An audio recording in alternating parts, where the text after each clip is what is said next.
The kitchen looked ordinary: sunlight, balloons, a birthday cake waiting to be cut. But in the center of that bright room sat a 65-year-old mother, trembling, frosting smeared across her face, apologizing for something she never did. Her daughter-in-law stood over her, filming, calling it a senior mistake. No one outside heard it. No one questioned the laughter. Until a German shepherd stopped cold, sensing something wrong beneath the sunlight. What he uncovered wasn't an accident. It was a trap. And sometimes, God sends his miracles on 4 paws. If you believe truth always comes to light, don't forget to subscribe. The noon sun poured through the kitchen windows, warm and golden, turning the quiet suburban house into something that looked almost sacred. Ethan Cole stood on the front porch for a moment before entering, letting the light settle on his face as if it might rinse away the dust of memory clinging to him. At 40, Ethan carried the hard geometry of a former Navy SEAL. Broad shoulders, thick forearms corded with muscle, a jaw carved sharp enough to cast its own shadow. His dark hair was clipped close in a regulation cut he had never quite abandoned, silver beginning to thread at the temples. A faint scar split one eyebrow, an inheritance from a mission that had gone wrong years ago. Since leaving the service, he had become quieter, more watchful. War had not made him cruel. It had made him cautious. He trusted silence more than laughter. Beside him stood Rex, a 6-year-old German shepherd with a powerful black and tan coat that gleamed like burnished mahogany under the sun. Rex was not simply a pet. He had once worked alongside Ethan overseas, trained to detect explosives and fear with equal precision. His amber eyes were intelligent and unsettlingly human, always measuring, always calculating. He had aged into steadiness less impulsive than in his youth, but more discerning. Where Ethan doubted himself, Rex rarely did. Ethan pushed open the door quietly, intending to surprise his mother. He had come home early from a veterans counseling session, something he never spoke about in detail. The therapist had suggested reconnecting with family, rebuilding small rituals. A birthday lunch seemed harmless enough. The kitchen was flooded with light. White cabinets glowed. A banner reading, "Happy 65th," hung above the counter. And in the center of it all stood Lena.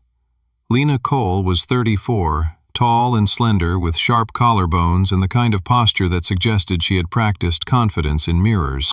Her long chestnut hair fell in deliberate waves over her shoulders, glossy and precise.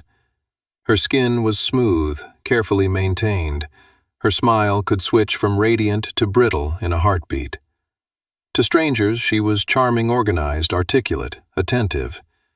But Ethan had learned in recent months that her patience thinned quickly when things slipped beyond her control. She was holding a cake, and she was pressing a handful of white frosting against Margaret's face. Margaret Cole, 65, small and soft where Ethan was hard-edged, sat trembling in her favorite wooden chair.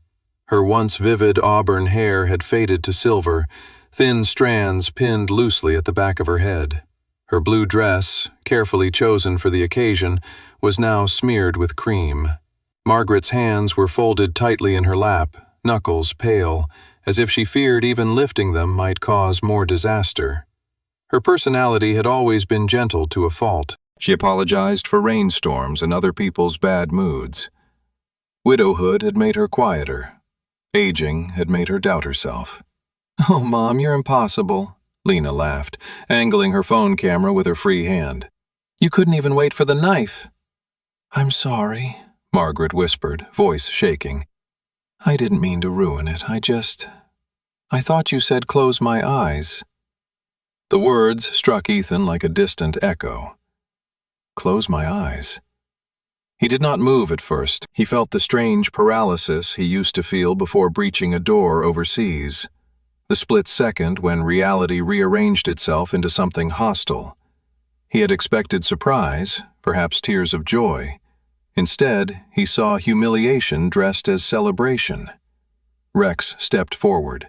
The dog did not bark. He did not look at the cake. His ears tilted back slightly, and his nose lowered toward the floor. Sunlight pooled across the tiles, revealing a faint, glassy sheen near the kitchen island. Rex's nostrils flared. His body stiffened, not with excitement, but with recognition. Ethan finally spoke. "What's going on?"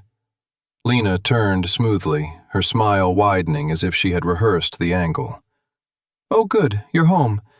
Your mom got a little overexcited. She grabbed the cake before I could cut it." Margaret shook her head weakly. "No, I didn't see." Ethan's eyes dropped to his mother's hands. They were clean, not a trace of frosting beneath her nails. His heartbeat slowed, the way it used to before he made a decision that could not be undone. He felt something shift inside him, not anger yet, but calculation. He noticed how carefully the phone was positioned, how quickly Lena had explained, how small his mother looked under the bright, merciless sun. Rex let out a low, almost inaudible growl. He was still staring at the floor. Ethan followed his gaze, and for the first time he saw it too. The thin, reflective layer catching the noon light like invisible ice. A tiny detail, a silent warning. And in that golden kitchen, under the brightest sun of the day, doubt took root in Ethan Cole's heart. Lena recovered first. She always did. Shock never sat on her for long. It sharpened her instead. She lowered the cake slowly onto the counter, brushing frosting from her manicured fingers with a paper napkin, movements controlled, deliberate. "Ethan, please," she said, voice softening into that careful tone she used in public. "Your mom has been confused lately. I told her to wait, but she grabbed the cake with both hands. I was just trying to make light of it." Margaret's shoulders folded inward at the word confused. "I'm sorry," she murmured again, eyes downcast. Without her hearing fully functional, she spoke cautiously, as if unsure how loud her own voice sounded. "I thought she said, surprise. I thought—" she faltered, doubt clouding her already fragile certainty. Ethan stepped closer, and the light from the window fell across his face, revealing not anger, but calculation. He took his mother's hands gently into his own.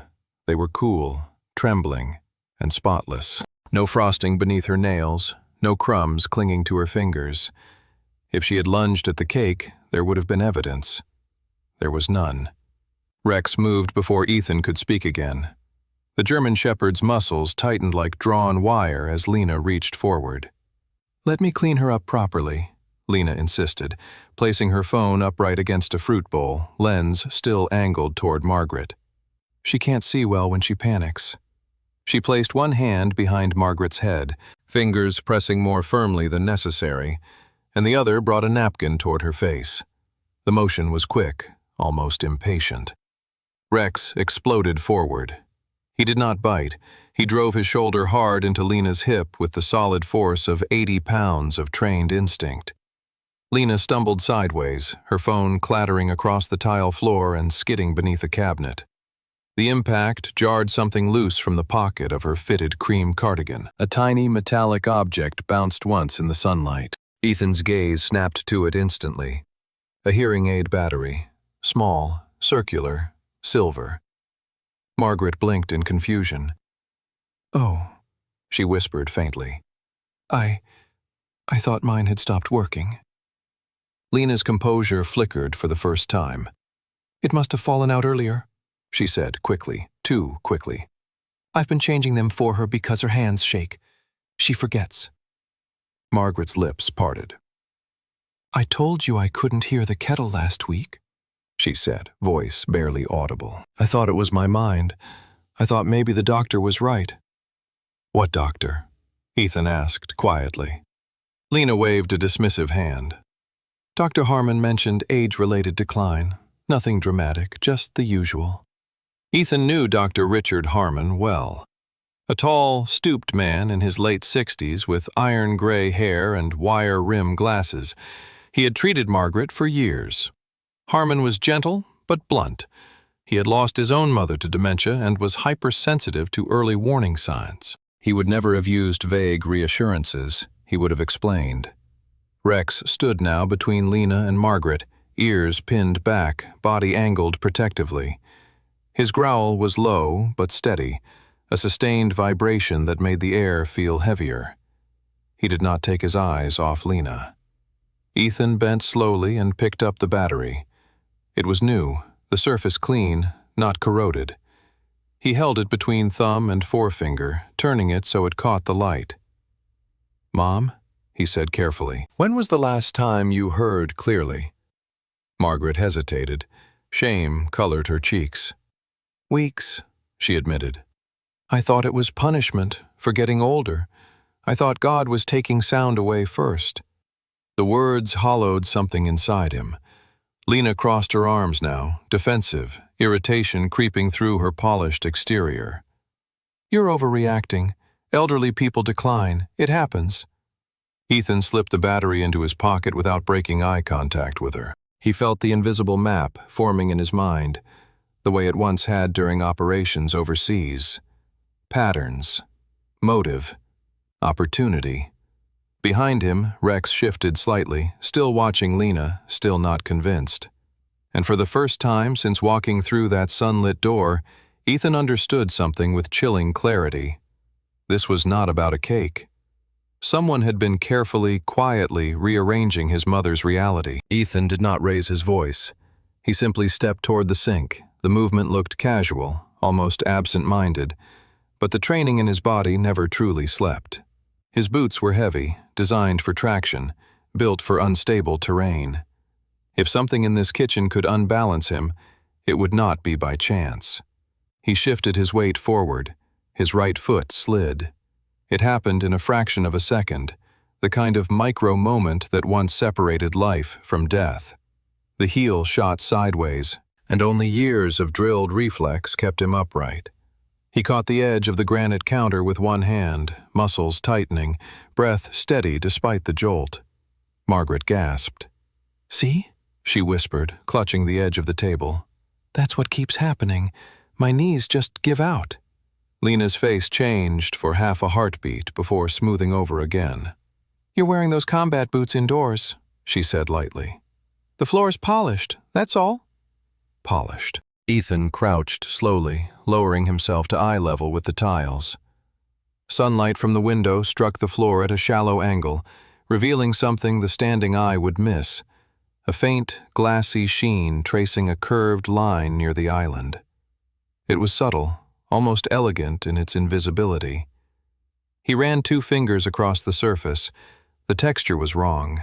Not water, not ordinary cleaner. It felt slick, waxy, resistant. He pressed harder, scraping lightly with his nail. A translucent curl lifted under the pressure. Paraffin. He brought his fingers to his nose. Odorless. Melted faintly against his skin. This was not random. The arc of the wax followed a natural pivot point, from refrigerator to sink, sink to stove. Exactly where someone would turn while carrying a plate. Exactly where balance would shift.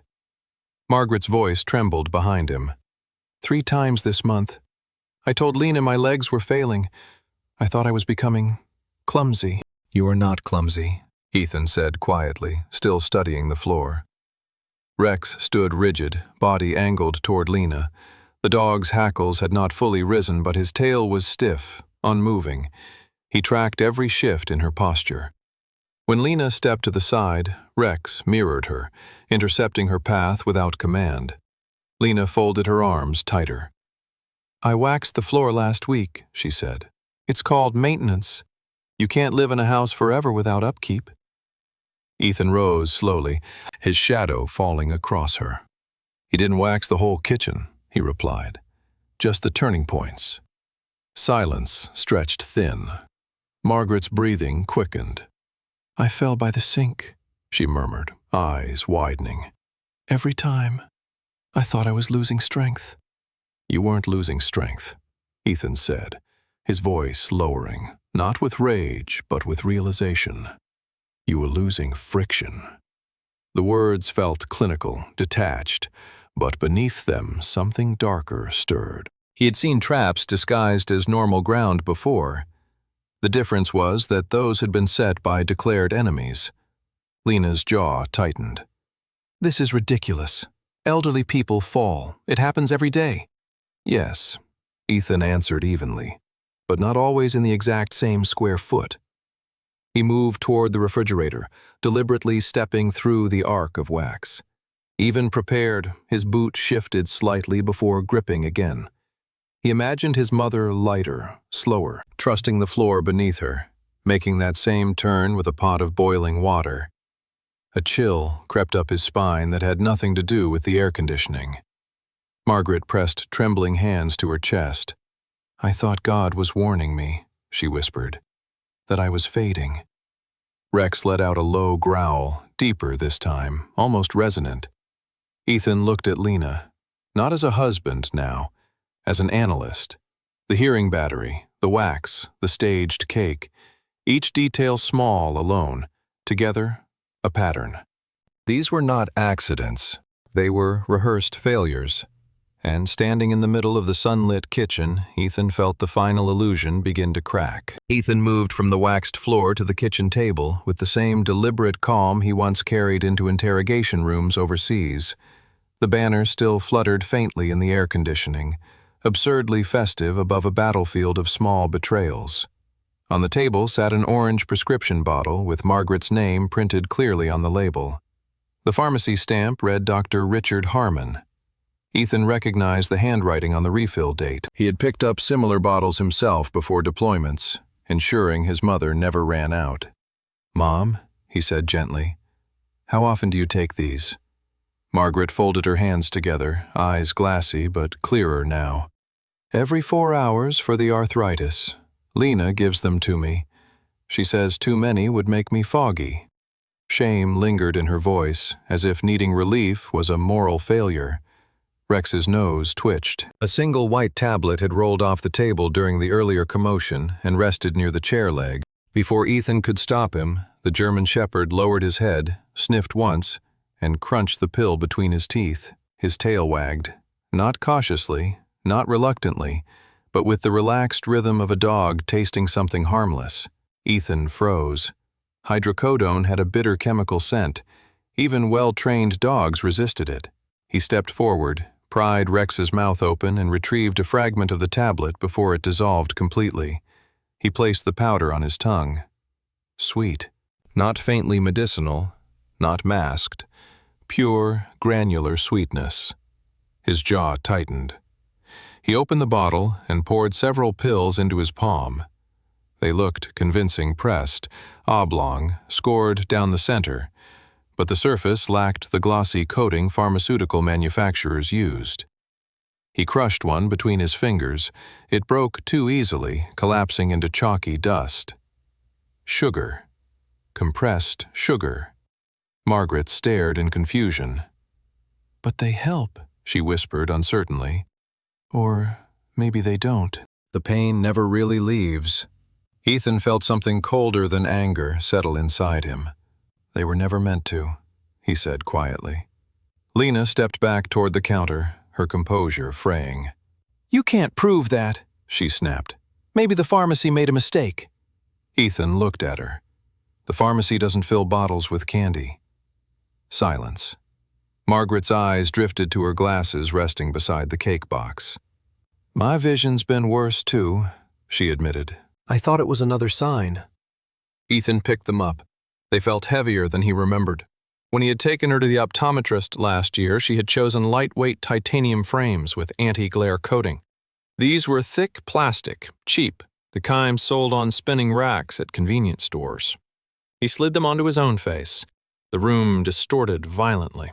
The ceiling bowed outward. The distance to the sink seemed to shrink and stretch at the same time. The magnification was far too strong. He pulled them off quickly, steadying himself. "They're not prescription," he said. "They're high-powered readers." Margaret's breath caught. "Lena said my eyes had gotten worse." Pin removed, hearing dulled, wax applied, pain unmanaged, vision distorted. Layer by layer the pattern clarified. Ethan set the glasses beside the crushed sugar tablets. "You weren't declining," he said softly to his mother. "Someone was engineering decline." Lena's face flushed crimson. "You don't understand what it's like," she burst out. "Living in this house, revolving around her schedule, her appointments. I wanted a future. I wanted us, not this constant caretaking." Rex stepped forward, placing himself squarely between Lena and Margaret. His body did not tremble now. It held steady, certain. Ethan's voice dropped lower. "You wanted the house sold. You wanted her declared incompetent." Lena's silence confirmed more than words could. In the bright, unforgiving sunlight of the kitchen, the evidence lay assembled like pieces of a quiet indictment. Sugar in place of medicine, distorted lenses, a missing battery, wax tracing the path of a fall. The plan was no longer invisible. It was deliberate. And it was cruel. Ethan did not shout. He arranged the evidence. On the kitchen table, beneath the same noon light that had once made the room look harmless, he placed the objects one by one: the crushed sugar tablets, the prescription bottle, the thick plastic glasses, the hearing aid battery, and a paper towel holding a faint smear of scraped wax. Each item small on its own. Together, unmistakable. Lena stood near the refrigerator, color drained from her face, arms wrapped around herself as if the bright room had turned cold. The careful elegance she wore like armor had cracked. Strands of chestnut hair had fallen loose around her cheeks, mascara faintly smudged at the corners of her eyes. She was no longer performing. She was calculating survival. Ethan pulled his phone from his pocket and dialed 911. His voice remained steady, professional, stripped of emotion. "This is Ethan Cole. I need officers at my residence. Suspected elder abuse and prescription fraud." He gave the address clearly. No hesitation. Margaret watched him, hands clasped tightly, but this time not from shame, from dawning comprehension. The hearing aid battery, now fitted back in place, allowed her to catch every word. The refrigerator hum, the faint ticking of the wall clock, the distant bark of a neighbor's dog outside. The world had not been fading, it had been muted. Within minutes, a patrol car pulled into the driveway.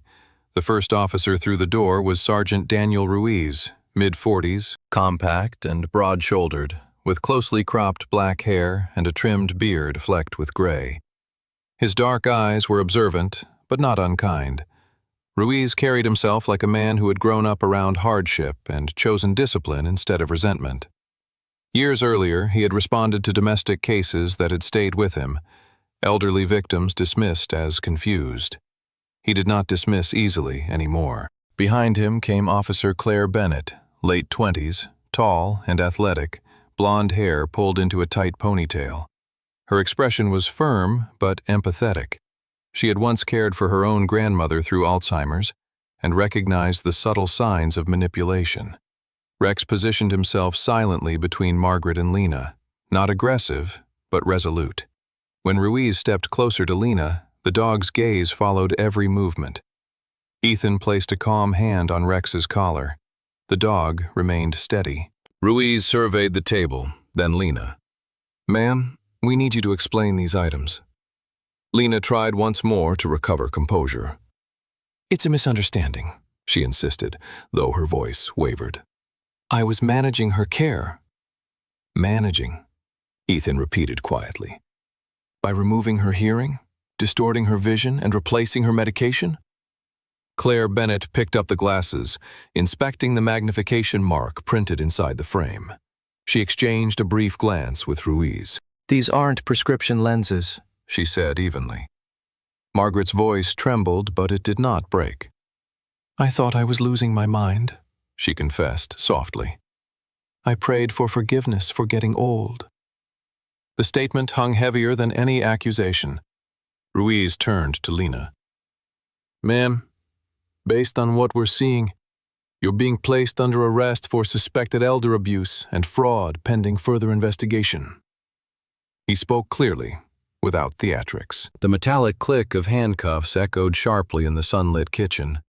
Margaret flinched, not from fear but from clarity. She heard it distinctly. For the first time in weeks, she heard everything distinctly. Tears welled in her eyes, but they were not tears of humiliation. As Lena was escorted out, neighbors gathered quietly at their fences, drawn by the patrol car. There was no spectacle, only exposure. When the door closed behind the officers, silence returned. Ethan knelt and scrubbed the wax from the tile with deliberate strokes, removing the invisible trap inch by inch. Margaret sat by the window, sunlight touching her silver hair. Rex rested his heavy head on her lap, amber eyes finally soft. The kitchen remained the same, the sunlight remained the same, but inside that house, deception no longer had a place to stand. Sometimes miracles do not arrive with thunder, fire, or voices from the sky. Sometimes a miracle walks through a front door at noon. Sometimes it has tired eyes, calloused hands, and the courage to look closely when something feels wrong. And sometimes, that miracle has 4 paws and refuses to stay silent when it smells danger. Margaret believed she was fading. She believed age was stealing her mind, her balance, her hearing. But what she was really losing was not ability, it was truth. And truth, no matter how carefully buried, has a way of rising into the light. The same sun that once revealed a thin layer of wax on the kitchen floor also revealed deception hiding in plain sight. That is how God often works, not always through spectacle, but through exposure, not always through loud deliverance, but through quiet clarity. Ethan did not come home by accident.